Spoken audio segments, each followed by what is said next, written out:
Par Lucie Gosselin ce dimanche 19 mai 2024. Cela fait 6 ans que Meghan et Harry sont mariés. Mais il semble bien loin le temps de cette union, célébrée jadis en Angleterre comme une noce royale. Depuis, les parents d'Archie et Lilibet ont traversé l'Atlantique, rompu avec la monarchie et essuyé pas mal de tempêtes. Au point que la solidité de leur couple a été mise à rude épreuve. Que se passerait-il s'ils se séparaient? Pure People s'est penché sur la question. Et la réponse n'est pas faite pour plaire à Harry. La suite après la publicité c'était il y a 6 ans et pourtant, il semble si loin ce mariage entre Meghan et Harry en la chapelle Saint-Georges au château de Windsor. Il suffit d'imaginer la scène aujourd'hui pour mesurer le chemin parcouru, pour mesurer ces distances mises entre les uns et les autres, le poids des maladies, des disparitions, l'ampleur des souffrances causées par les réquisitoires accablants d'un côté, les humiliations et les représailles de l'autre, les dégâts occasionnés par les scandales. Élisabeth II, son mari Philippe, encore en vie. Meghan, arrivant au bras de Charles, prince jouant les pairs de substitution en l'absence de Thomas Markle. William, témoin heureux de Harry. Kate, en bonne santé, si souriante, si amicale avec le petit frère de son époux. Andrew, encore bien présent dans la famille. La scène semble surréaliste. Car que reste-t-il de tout ceci aujourd'hui? La reine et son mari sont morts. Son fils est un roi malade, sous chimiothérapie. Les frères sont brouillés comme jamais. Kate se bat elle aussi contre un cancer et Andrew a été déchu de tous ses titres. Et pourtant, l'essentiel est encore là. Harry et Meghan sont toujours mari et femme et ont eu 2 enfants. Archie et Lilibet toujours unis, malgré ces épreuves traversées, malgré les tempêtes, familiales ou même économiques qui se sont abattues sur eux durant ces 6 années. Un couple fort, tout du moins en apparence. Entre Harry et Meghan, les rumeurs de divorce courent toujours car à bien y regarder, il ne se passe pas un mois sans qu'un article ne sorte dans Le Monde en évoquant un divorce entre eux. Il y a bien sûr les détracteurs invétérés qui, à l'instar d'un chroniqueur comme Piers Morgan au Royaume-Uni, lequel avait estimé que Harry et Meghan étaient un abruti horriblement privilégié et une actrice de seconde zone, tapent sur eux dès qu'ils le peuvent et saisissent le moindre prétexte pour prédire la fin de leur histoire. Ou aux États-Unis, la chroniqueuse Megyn Kelly qui souffle elle aussi sur les braises. En 2023, elle avait estimé que les rumeurs de divorce étaient entièrement plausibles. Jusqu'à Donald Trump qui, en avril 2022 avait joué les commentateurs royaux. Interrogé justement par Piers Morgan, il avait lâché « Je pense que le pauvre Harry est mené par le bout du nez, par Meghan ».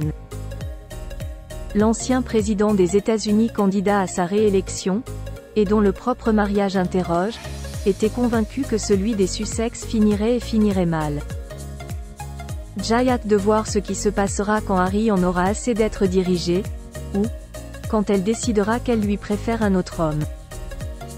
Avait-il conclu. Pas plus tard que le 8 avril 2024, après l'apparition publique de Harry et Meghan lors d'un événement artistique organisé par la Kinsey Collection à Los Angeles, Tom Quinn, un spécialiste de la royauté, avait expliqué au Mirror que les preuves publiques d'affection du couple semblaient trop belles pour être vraies. On a le sentiment, expliquait-il, que certaines de ces démonstrations étaient plutôt forcées. Des rumeurs récentes ont suggéré que la relation entre Meghan et Harry était tendue et cela a poussé le couple à faire cette démonstration publique de leur amour et de la solidité de leur mariage. Mais pour beaucoup, ces manifestations semblaient artificielles.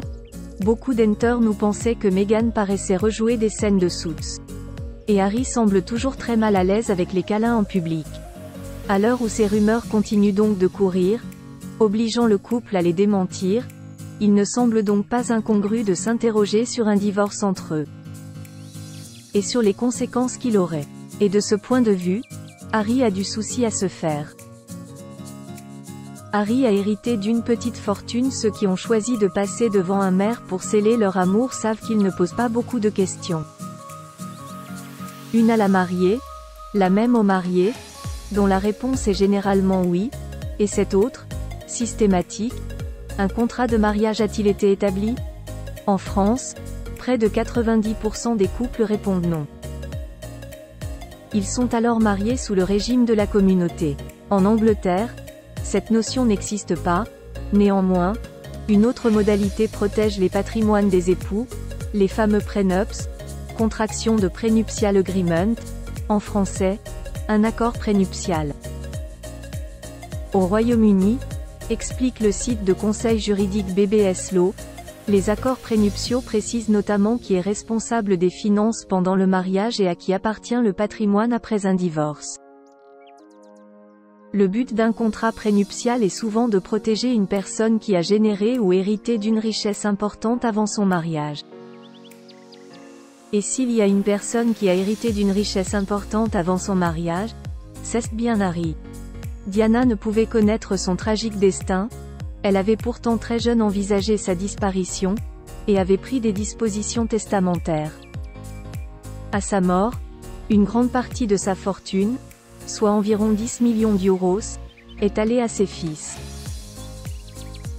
Mais ils ne l'ont perçu que bien après, à leurs 30 ans. Entre-temps, cet argent, qui avait été bien placé, a produit de formidables intérêts, la somme avait doublé. Et il continue de travailler, générant un revenu annuel de 170 000 € pour chacun des enfants.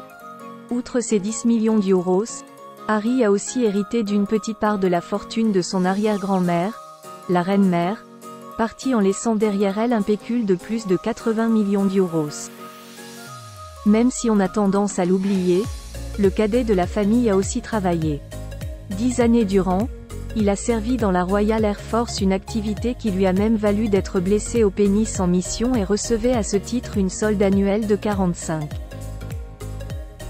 000 € à laquelle il ne devait pas toucher puisque tous ses frais étaient couverts par Charles. Le futur roi versait environ 5 millions d'euros par an à ses fils pour régler les dépenses courantes, voyages, frais de personnel, garde-robe etc. Pourquoi Harry n'a pas établi de contrat de mariage alors qu'il s'apprête en ce début d'année 2018 à convoler avec Meghan Markle? Harry dispose d'un patrimoine estimé à 35 millions d'euros.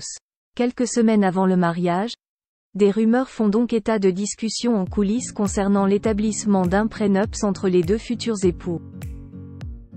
On sait déjà à ce moment-là que Meghan Markle a de son côté une fortune estimée à moins de 5 millions d'euros engrangée grâce à ses cachets de comédienne dans Suits, série pour laquelle elle touchait autour de 50 000 € par épisode tout de même.